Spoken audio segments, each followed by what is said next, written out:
మనతో పాటు బీజేపీ రాష్ట్ర అధ్యక్షులు రామచంద్రరావు ఉన్నారు. అసలు 7వ తేదీన జరిగేటువంటి మహాధర్నాకు సంబంధించి ఏ విధంగా ధర్నా ఉండబోతుంది, ఎంతమంది గ్యాదర్ అవుతారన్న విషయాలతో మాట్లాడించేటువంటి ప్రయత్నం చేద్దాం. సార్, మహాధర్నాకు సంబంధించి ఎలా ఉండబోతుంది, ఏమేమి అంశాల మీద మీ ఎజెండా పెట్టుకున్నారు? ఇప్పుడు మహాధర్నా 7వ తారీఖు నాడు ఈ యొక్క ప్రభుత్వము 2 సంవత్సరాలు పూర్తి చేసి ఏదో సంబరాలకు ప్రజా పాలన దినంగా ఏదో జరుపుకుంటున్నారు. దీన్ని భారతీయ జనతా పార్టీ ప్రజా వంచన దినంగా తెలంగాణ ప్రశ్నిస్తుంది అనేటటువంటిగా ఈ ప్రశ్నిస్తున్న తెలంగాణ పేరు మీద మహాధర్నా పెట్టినాం.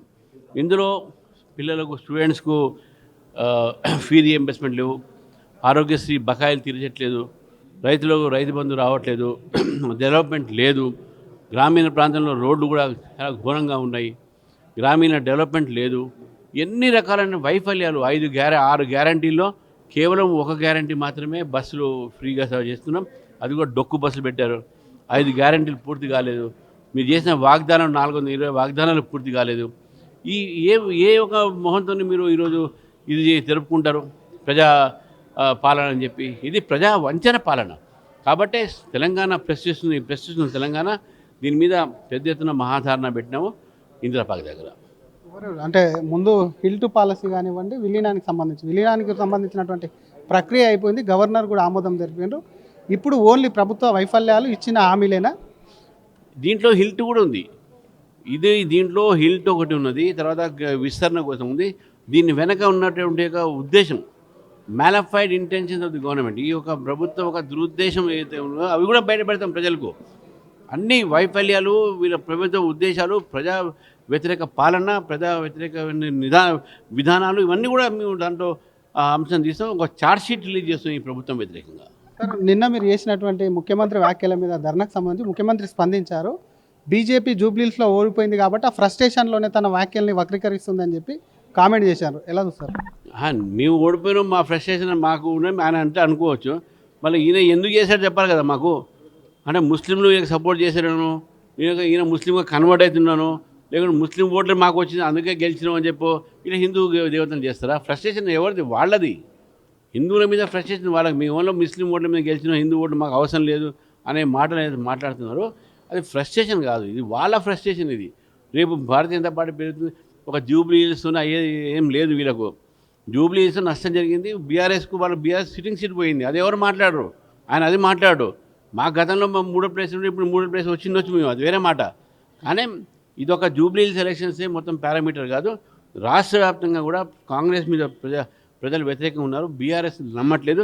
కాబట్టి బీజేపీ ఓన్లీ ఆల్టర్నేటివ్ అది కనబడతా ఉంది. వాళ్ళకి ఇంటెలిజెన్స్ ఇప్పుడు అదే వస్తుంది. కాబట్టి ఆయన ఫ్రస్ట్రేట్ అయ్యేట మాట్లాడుతున్నాడు. మేము కాదు ఫ్రస్ట్రేట్ అయ్యేది, ఆయన ఫ్రస్ట్రేట్ అవుతున్నాడు.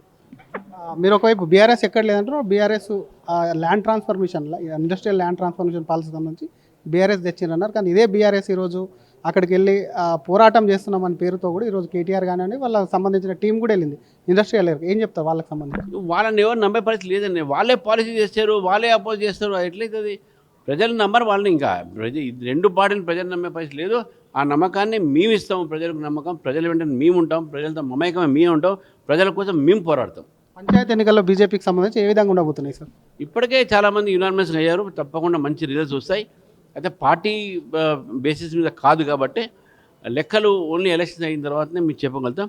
మా దగ్గరికి వచ్చిన వారందరూ కూడా దాదాపు మేము కాంటెస్ట్ చేసింది 70% దాకా చేసినాం. కొన్ని యునానిమస్ అయినాయి, కొన్ని చోట ట్రైబల్ ఏరియా, కొన్ని చోట మాకు కొంత కాంప్రమైజెస్లో అయ్యారు. మేము మొత్తం 12,000 గ్రామ పంచాయతీతో దాదాపు అన్ని గ్రామ పంచాయతీలు కూడా ప్రెసిడెంట్, వార్డు మెంబర్ చేసినాము. మ్యాక్సిమం మేము గెలుస్తామని చెప్పి మాకు పూర్తి నమ్మకం ఉన్నది. చివరిగా పవన్ కళ్యాణ్ ఇష్యూకి సంబంధించి బీజేపీ నేతలు ఎందుకు తెలంగాణ బీజేపీ నేతలు కారా? అసలు బీజేపీ నేతలు పవన్ కళ్యాణ్ తెలంగాణను కూడా అవమానపరిచే విధంగా ఉన్నాయి కాబట్టి స్పందించాలనే డిమాండ్స్ కూడా మీ మీద పెరుగుతూ ఉన్నాయి. ఏం చెప్తారు? ఆయన ఏం మాట్లాడాడో నేనైతే వినలేదు. ఆయన అసలు ఏం నేను సోషల్ మీడియా కూడా చూశాను. ఆయన మాట్లాడింది నేను వింటే ఏదైనా, కానీ ఏది ఉన్నప్పుడు కూడా తెలంగాణకు వ్యతిరేకంగానే ఏ ప్రాంతంగా వ్యతిరేకంగా ఎవరికి మాట్లాడే అధికారం లేదు. ఒకవేళ మాట్లాడి ఉంటే మాత్రం డెఫినెట్గా మీరు ఖండితం. ఏం మాట్లాడారు, వాడిది ఆబ్జెక్షన్ చెప్పండి.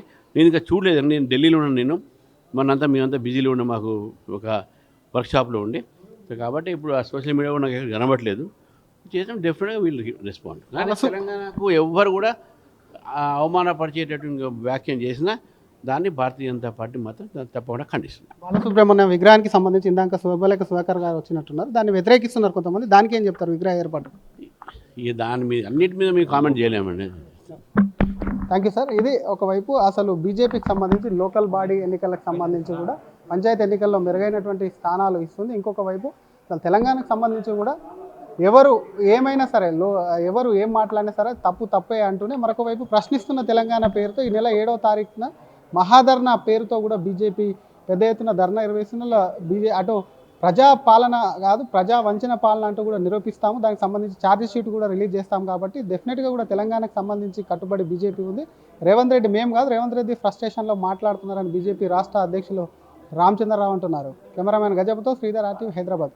Local to global news at your finger tips. మీ చేతిలో ఒక ఆయుధం. డౌన్లోడ్ రా TV app. Media legend Ravi Prakash is back.